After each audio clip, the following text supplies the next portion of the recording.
To publish the web API to Microsoft Azure, we need the connection string of Azure SQL database. So let's go to the Azure SQL database, and there you can see the connection string.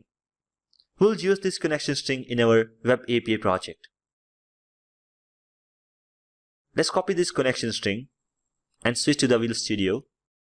Now we'll simply go to the app settings.json file, and there we need to paste our connection string. Alright, here I have pasted my connection string.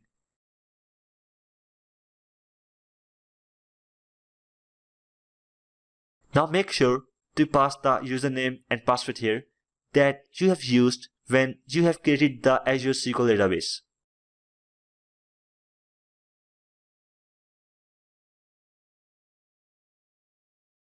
And now we're going to publish our web API to Microsoft Azure.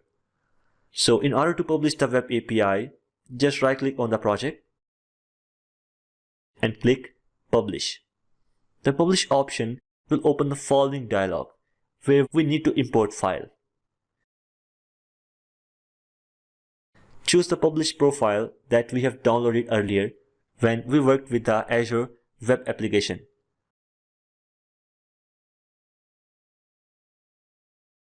Once we choose the published profile, then Visual Studio will detect our web app URL. Alright, and click Publish. Then you need to wait for a few minutes. During the deployment, just make sure you are connected with the internet.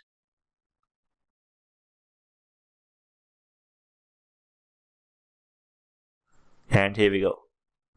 Now once the deployment is successful, then Visual Studio will load the web application inside your default web browser.